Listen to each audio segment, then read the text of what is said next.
Evo, nažalost, vrijeme je kratko, moramo ići. Još se vidimo.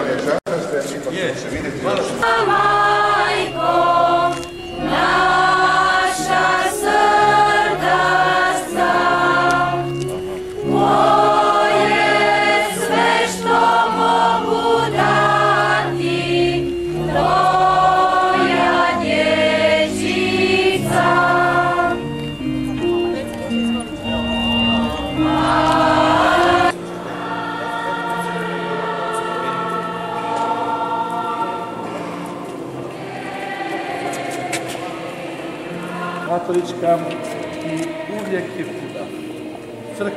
Crkve su nas sačuvale, našu vjeru, naš govor, naši običaji.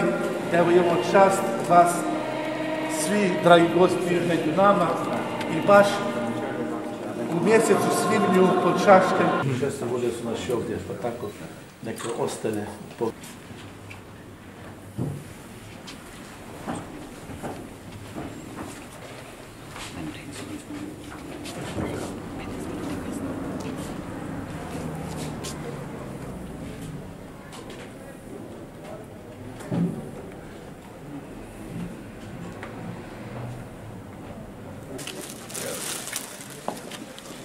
Ja sam ne znam čitati.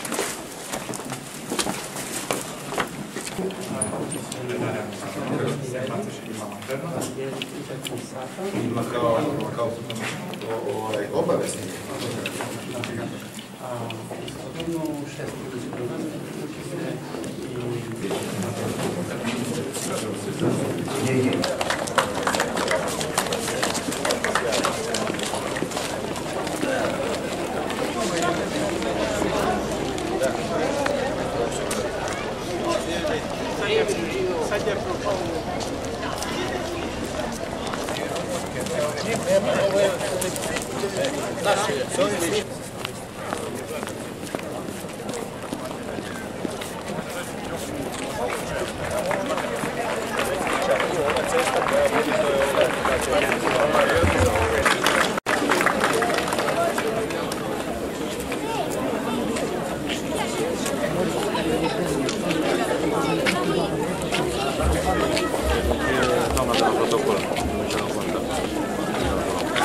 E suspecente.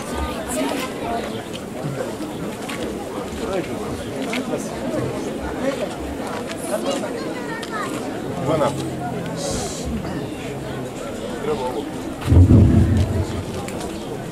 Dobro nam došli i dobro se među nama osjećate. Vaša ekscelenciju, gospodin predsjedniče Republike Hrvatske, poštovane gospodje i gospodo, dragi prijatelji, dopustite mi da reći dam gospodinu Inačevažu, županu Karaselinske županije. Izvolite, gospodin župane. Ne onorează și ne obligă în egală măsură. Vaš nas posjet u jednakoj mjeri i počašćuje i obvezuje. Comunitatea croată din județul nostru trăiește astăzi un moment istoric. Hrvatska zajednica iz naše županije živi danas povijesni trenutak. Ea are acum certitudinea că este prețuită nu numai aici în România. Ona ima danas potvrdu da jest cijenjena ne samo ovdje u Rumunjskoj. Ea este importantă și pentru patria mamă, Croația. Ona jest važna i za matičnu zemlju Hrvatsku.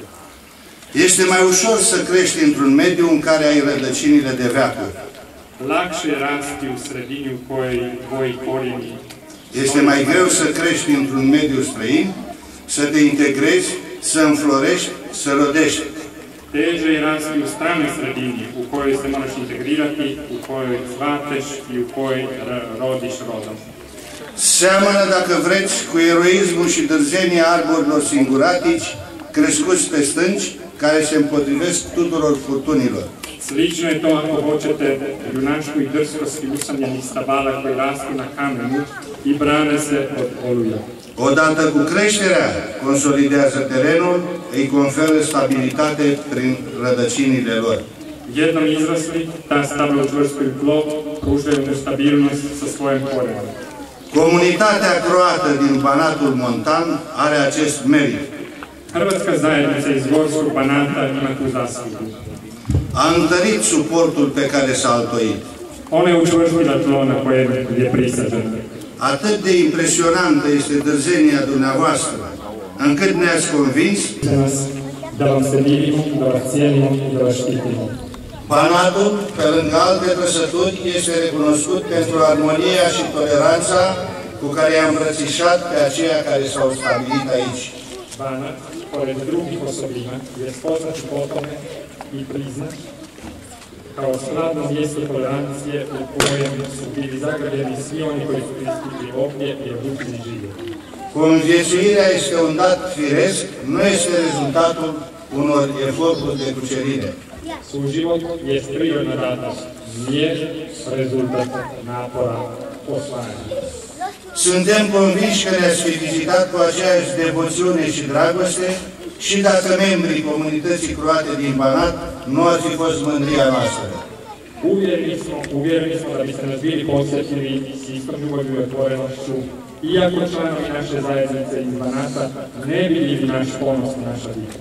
Spunem și întărim, croații merită și au respectul și prețuirea noastră. Velim i učvršćujem i to zato što Hrvati zaslužuju i imaju naš.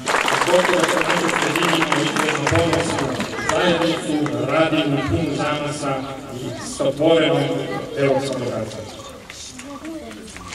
Riječ dajem gospodinu Ivanu Bilti, počasnom predsjedniku Demokratskog saveza Hrvata u Rumunskoj. Izvolite.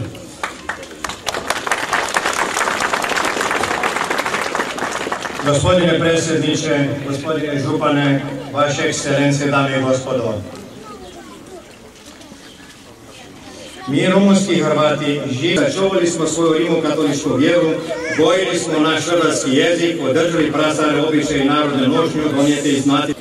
Pored izuzetno visokih političkih konotacija ima i posebnu značajnost emotivnog karaktera. Ona je izraz visokog priznavanja kojega nama Hrvatima u Rumunjskoj poklanja Zagreb i Republika Hrvatska. Stoga,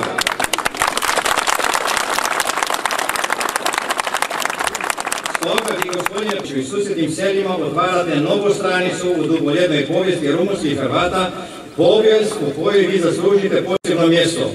Ovaj vaš posjet... Ja i Todor, predsjedniku Demokratskog saveza Hrvata u Rumunskoj. Izvolite.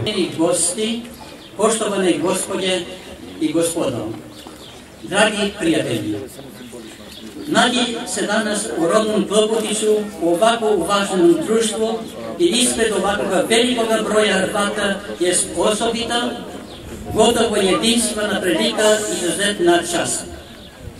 Nalazimo se u trećem po veličini, ali za nas prvo po važnosti, hrvatskom mjestu u Rumunskoj. Nalazimo se u Klopotiću koji je prvi put pomenjen davne 1690. godine i koji broji danas 1013 stanovnika, velikom većina Hrvata. Klopotić je danas središte okupljanja Hrvata iz čitave općine Lupak, ali mjesto povijesnog događaja, povijesnog trenutka. Zadovoljstvo mi je pozdraviti sve nazočne, ali osobito mi je zadovoljstvo pozdraviti našeg posebnog i visokog gosta. Zadovoljstvo mi je pozdraviti gospodina Stjepana Mesića, predsjednik Republike Hrvatske. Hvala vam. Dame i gospodo, posebno mi je čast što kao načelnik općine Lupak riječ mogu dati našem visokom gostu, njegovoj ekscelenciji gospodinu Stjepanu Mesiću, predsjedniku Republike Hrvatske. Gospodine predsjedniče, izvolite, imate reći.